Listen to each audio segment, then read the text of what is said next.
2 euro al litro per la benzina, 2,10 € per il gasolio in modalità self-service. I prezzi medi dei carburanti nell'ultima settimana continuano a crescere e l'aumento è destinato a pesare e parecchio sulle tasche dei veneti. Secondo l'ufficio studi della CGA di Mestre, a parità di consumi rispetto al 2025, nel 2026 il caro carburanti rischia di far aumentare i costi di 106 milioni di euro al mese, pari a 1 miliardo e 270 milioni nell'intero anno, nel solo Veneto. Una vera e propria mazzata per i bilanci delle famiglie e delle imprese. Le azioni intraprese dal governo, secondo CGA, non sono in grado di compensare, visto che i rincari alla pompa sono di gran lunga superiori agli sconti sulle accise.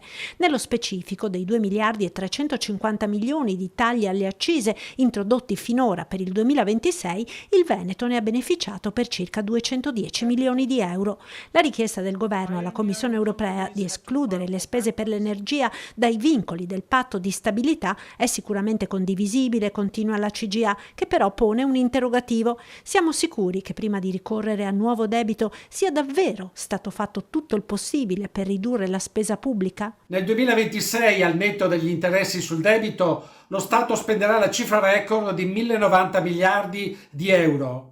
Limitare questa spesa anche per solo l'1% significherebbe liberare circa 11 miliardi di risorse che potrebbero essere utilizzate per aiutare famiglie e imprese contro il caro carburanti e il peso delle bollette. Non si tratta di tagliare lo Stato sociale, ma di eliminare sprechi e inefficienze.